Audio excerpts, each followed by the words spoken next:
ये चुनाव के चोर खुद हैं, वोट की चोरी ये खुद करे हैं। वोट चोर तो है ही और गद्दी भी इन्हें छोड़नी पड़ेगी, आज नहीं तो कल। सत्ता से तो बेदखल इन्हें होना पड़ेगा। हो रहा है ना वोट की चोरी, ये सत्ता के दम पर हो रही है, पैसे के दम पर हो रही है, मीडिया के दम पर हो रही है। आज ये सारे के सारे सत्ता के गुलाम हो गए हैं और सत्ता पूंजीपतियों की मुट्ठी में कैद है। जीएसटी को लेकर इन्होंने अपनी खाल बचाई है। सुधार आम जनता को इससे कोई फायदा नहीं होने वाला। गरीब आदमी तो अभी भी वही महंगाई की 10-10 जगह पर वो टैक्स दे रहा है। वो बेचारा जो कमाता है वो सारा 68% तो देश में टैक्स में पे कर रहा है। वो गरीबों की हितैषी सरकार है, ये गरीबों की दुश्मन सरकार है। हाँ, वो 5 किलो राशन जो किसान ने उगाया हुआ है और ये इनके मुंह पर तमाचा है कि 80 करोड़ 81 करोड़ लोग अब भी तुम्हारे राशन पर निर्भर है। तुमने उनको रोजगार नहीं दिए, तुमने उनके लिए सही स्कूल कॉलेज की व्यवस्था नहीं करी, उनके लिए तुमने इतनी महंगाई बढ़ा दी कि वो अपनी रोटी खुद खरीद कर नहीं खा सकते। भिखारी बना रहे हो तुम। ये एसआईआर जो है अभी तो बिहार में शुरू किया है, ये पूरे देश में ये लागू करने जा रहे हैं। और ये पिछले दरवाजे से वो सीएनआरसी वाला जो कानून है वो चुनाव आयोग के माध्यम से ये सरकार थोपना चाहती है, जिसको सफल नहीं होने देगी ये इस देश की जनता। और उसी के विरोध में आज हम यहाँ पर आकर एकत्रित हुए हैं। नहीं तो चुनाव आयोग ये वोटर लिस्ट की खंगाली कर रहा है, उसके बाद में ये सुधार कर रहा है जो गलतियां हुई है उसको लेकर। वोटर लिस्ट का सुधार क्या, मई में चुनाव हुए तब इनको दिखाई नहीं दिया था पिछले साल? उस मई के चुनाव में और अब में क्या इतने सारे विदेशी देश में घुसाए? और अगर घुसाए तो बीजेपी की सीआरपीएफ और सीआईएसएफ और ये सब क्या कर रहे थे बॉर्डर पे? अगर इनको यही शक है कि भाई विदेशी घुसाए, तो तुम देश की रक्षा करने का जिम्मा टैक्स पेयर के पैसे को लेकर गृह मंत्रालय क्या कर रहा है? क्या कर रही है वहाँ की फौज? हमारे देश की सीमाओं की रक्षा की बजाय वो को अंदर घुसा रही है। और इसीलिए अब यहाँ पर चुनाव चोरी हो रहा है इनका।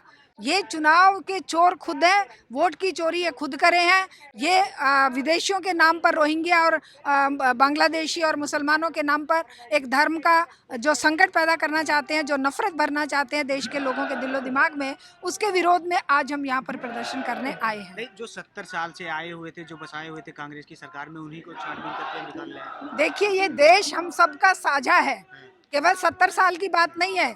ये कम से कम हजारों साल पहले की बात है। 700 ईस्वी से ही लोग यहाँ पर आकर हमारे समाज के अंदर रचने बसने और रहने शुरू किए थे।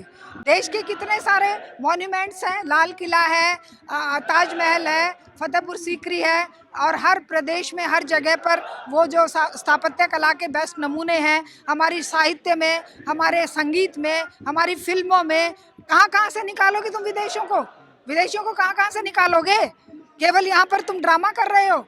ये हमारे देश में हमारी मिट्टी से पैदा हुए लोग हैं, ये विदेशी नहीं है। जिनको तुम 70 साल में कह रहे हो कि भाई अगर 70 साल में ऐसा था तो तुम यहाँ 11 साल से क्या कर रहे थे? तुम्हें एकदम बिहार के चुनाव के साथ ही याद आया? विदेशी आए हुए हैं, रोहिंग्या आए हुए हैं या कहीं और से लोग आए हुए हैं, तुम्हें अभी याद आया है? अब से पहले कहाँ सो रहे थे तुम? और तुमने क्यों नहीं रोका सीमाओं पर आने वाले लोगों को? अगर मान लो देश की जनता में इतने ही विदेशी थे तो तुम हर बार चुनाव में अपनी जीत का ये दर्ज करा के क्यों झंडा फहराते हो लाल किले पे जाके? वो लाल किला भी तो बाहर के लोगों ने आकर बनाया इस देश में। अगर तुम बाहरी और भीतरी की बात करते हो तो तुम भी बाहरी हो, तुम भी हिंदू कुश पर्वत से, यूरोप से आए हो, तो तुम्हें भी कोई कह सकता है। तुम फॉरेन में जो नहीं, चुनाव आयोग जब अपना काम कर रहा है तो आपको इसमें दिक्कत की है किस बात की? चुनाव आयोग अपना काम नहीं कर रहा। चुनाव आयोग जो एक स्वायत्त संस्था होनी चाहिए थी, आज वो सरकार का गुलाम होकर काम कर रहा है। सरकार का गुलाम इसे नहीं बनना चाहिए। सुप्रीम कोर्ट को, हमारी अदालतों को, चुनाव आयोग को, हमारे कंट्रोलर और ऑडिटर जनरल ऑफ इंडिया को, इन सबको, इसके यूपीएससी के चेयरमैन को, इन सबको स्वायत्त होकर फैसले देने चाहिए, काम करना चाहिए। लेकिन दुर्भाग्य की बात यह है कि आज ये सारे के सारे सत्ता के गुलाम हो गए हैं और सत्ता पूंजीपतियों की मुट्ठी में कैद है। एसएससी के एग्ज़ाम होते हैं, यूपीएससी के एग्ज़ाम होते हैं, पेपर लीक हो जाते हैं, सालों साल नतीजे नहीं आते, रिजल्ट नहीं आते। रिजल्ट आते हैं तो वो फिर वहाँ पर कोई आरटीआई लगा देता है। ये खेल है, इस खेल को ये सत्ता चला रही है। इसी तरह से ये खेल एसआईआर का भी इन्होंने खेला है, लेकिन अब ये ऊंट पहाड़ के नीचे आ गया है। अब जनता जागरूक होकर अपने सवालों के जवाब मांग रही है। भले ही विपक्षी दलों ने नोटबंदी के टाइम पर आंख बंद कर ली, क्यों नहीं उस समय सड़कों पर उतर कर ये वाला SIR वाला जन आंदोलन खड़ा किया? क्यों नहीं रोजगार के लिए जन आंदोलन खड़ा किया? क्यों नहीं इन्होंने महंगाई के खिलाफ जन आंदोलन खड़ा किया? क्यों नहीं रोज बेटियों के ऊपर होने वाले हमलों के खिलाफ, दलितों पर होने वाले हमलों के खिलाफ, मुस्लिमों पर होने वाले हमलों के खिलाफ जन आंदोलन खड़े किए?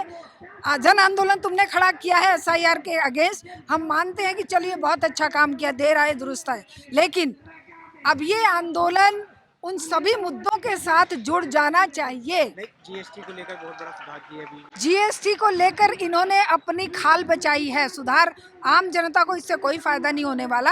इन्होंने बड़ी बड़ी कंपनियों को उनकी लूट में, अब जब चारों तरफ त्राहिमाम हो रहा था, अब जब 50% टैरिफ लगा दिया अमेरिका ने, तब इन्होंने अपनी जान बचाने के लिए कुछ चीज़ों पर छूट देने की बात करी है, लेकिन उससे गरीब आदमी को कितना फ़ायदा होगा? गरीब आदमी तो अभी भी वही महंगाई की 10-10 जगह पर वो टैक्स दे रहा है। वो बेचारा जो कमाता है वो सारा 68% तो देश में टैक्स में पे कर रहा है वो, और उसके बाद ये कह रहे हैं कि हम गरीबों की हितैषी सरकार है।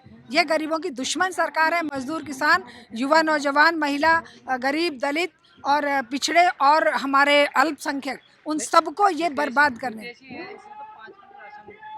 हाँ, वो 5 किलो राशन जो किसान ने उगाया हुआ है, और ये इनके मुंह पर तमाचा है कि 80 करोड़ 81 करोड़ लोग अब भी तुम्हारे राशन पर निर्भर हैं। तुमने उनको रोजगार नहीं दिए, तुमने उनके लिए सही स्कूल कॉलेज की व्यवस्था नहीं करी, उनके लिए तुमने इतनी महंगाई बढ़ा दी कि वो अपनी रोटी खुद खरीद कर नहीं खा सकते। भिखारी बना रहे हो तुम। भीख नहीं चाहिए, युवाओं को भीख नहीं चाहिए, फ्री राशन नहीं चाहिए, उनको रोजगार चाहिए, उनको अच्छी शिक्षा चाहिए, बुजुर्गों को इलाज चाहिए, वो सब तुमने ख़त्म कर दिए, वो तुमने कंपनियों के हवाले कर दिए। अब तुम कह रहे हो हम तुम्हारे ऊपर बड़ा एहसान कर रहे हैं कि अनाज दे रहे हैं, उसमें प्रधानमंत्री अपनी फ़ोटो चिपका देते हैं, और अब तो हम सुन रहे हैं कि वो राशन भी ख़त्म कर दिया है इन्होंने। वोट चोर गद्दी छोड़ के नारे लग रहे हैं इस समय। बिल्कुल सही लग रहे हैं। वोट चोर तो है ही, और गद्दी भी इन्हें छोड़नी ही पड़ेगी, आज नहीं तो कल। सत्ता से तो बेदखल इन्हें होना पड़ेगा। आज अगर ये इस तरह हठधर्मिता अपनाते हैं तो एक दिन वो ज़रूर आएगा जिसमें भगत सिंह ने कहा था कि एक दिन ये जनता ज़रूर, जो अंग्रेज़ों की राजनीतिक गुलामी से आज़ाद हुई है, ये अभी भी गुलाम है। जब तक ये जनता एक दिन संगठित होकर जाति, धर्म, अमीरी, गरीबी और इस पूंजीवादी सत्ता को उखाड़ नहीं फेंकेगी, तब तक असली आज़ादी हमारे देश में नहीं आएगी। और आज वो समय आ गया है। हमारी पार्टी के संस्थापक कॉमरेड शिवदास घोष ने भी यही बात कही थी कि जब तक समाज में असमानता है, तब तक राजनीतिक आज़ादी, तब तक वोट की आज़ादी कोई आज़ादी नहीं है। ये जो हो रहा है ना वोट की चोरी, ये सत्ता के दम पर हो रही है, पैसे के दम पर हो रही है, मीडिया के दम पर हो रही है, जनता को बेवकूफ समझकर हो रही है। जहाँ पर कांग्रेस की सरकार बनती है वहाँ पर वोट चोरी नहीं बताते हैं। सभी जगह होती है, लेकिन हाँ ये टुकड़े फेंकते हैं बीच बीच में कि कहीं पर आम आदमी की बनवा देते हैं थोड़े, कहीं पर कांग्रेस की बनवा देते हैं। और जो मलाई खानी होती है, जहाँ पर जैसे सत्ता में जाना है केंद्र सरकार में, तो वहाँ पर ये उस वोट चोरी के माध्यम से अपना पूरा दबदबा बना लेते हैं। और ये छोटी मोटी आसपास की इधर उधर की 1-2 सरकार बनवा देते हैं, जिससे कि 100% की बजाय वो 98% चोरी दिखे। वो 100% होगा तो पूरा जनता खिलाफ हो जाएगी कि सभी जगहों में तुम कैसे जीत रहे हो, इसलिए बीच बीच में टुकड़ा फेंक देते हैं। ये इन विपक्षी दलों की भी मक्कारी है कि ये वोट के नाम पर ही लड़ रहे हैं। ये उनकी हर बेईमानी पर क्यों नहीं लड़े? राफेल डील जब हुई और तब जन आंदोलन क्यों नहीं खड़ा हुआ? जब देश की सुरक्षा के साथ खिलवाड़ हुआ, जब 4 साल की आर्मी का ये कर दिया अग्निवीर, तब क्यों नहीं ये सड़कों पर उतरे?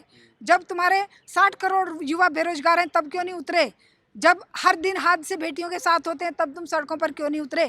केवल सत्ता में, जब तुम्हें सत्ता चाहिए और वोट की वो चोरी हो रही दिख रही है, तो ये सारी पार्टियां इन पूंजीपतियों की सेवक हैं। एकमात्र जो रास्ता है, जो भगत सिंह का बताया रास्ता है, हमारी पार्टी उसी रास्ते से लोगों को जागरूक करना चाहती है। जाति और धर्म की लड़ाई अलग से नहीं लड़ी जाएगी, लोगों की समस्याओं के समाधान की लड़ाई लड़ी जाएगी। तब जाति धर्म के भेद अपने आप खत्म होंगे, क्षेत्र के अपने आप भेद खत्म होंगे, और तब युवा नेतृत्व उभर कर आएगा भगत सिंह जैसे लोगों का। और आपको क्या लग रहा है कि SIR के धरने से सरकार और इलेक्शन कमीशन क्या मानेगा? देखिए, ये धरना केवल एक धरना नहीं है, ये समाज में जागरूकता का एक सिंबल है कि हम मरे नहीं हैं। मुंशी प्रेमचंद को किसी ने कहा था कि तुम्हारे धरने प्रदर्शन से क्या होगा, इस ब्रिटिश साम्राज्य का जिसका सूरज नहीं छिपता है। तो उनका कहना था, मुंशी प्रेमचंद का, कि हम धरना प्रदर्शन करके ये साबित करते हैं, बताना चाहते हैं इस अंधी बहरी सरकार को कि सब मरे नहीं हैं, लोग जिंदा हैं और वो जिंदा लोग औरों को भी जिंदा होने का साहस देंगे और तभी सामाजिक परिवर्तन आएगा और तभी इनकी सत्ता को उखाड़ फेंका जाएगा। नेशनल दस्तक की आपसे गुजारिश है कि अगर इसको बचाना चाहते हैं तो नेशनल दस्तक को सब्सक्राइब करने के लिए रेड कलर के सब्सक्राइब बटन को दबाएं, फिर बेल आइकन की घंटी दबाएं। नेशनल दस्तक को बचाने के लिए बहुत जरूरी है कि हर खबर को शेयर करें, लाइक करें, कमेंट जरूर करें।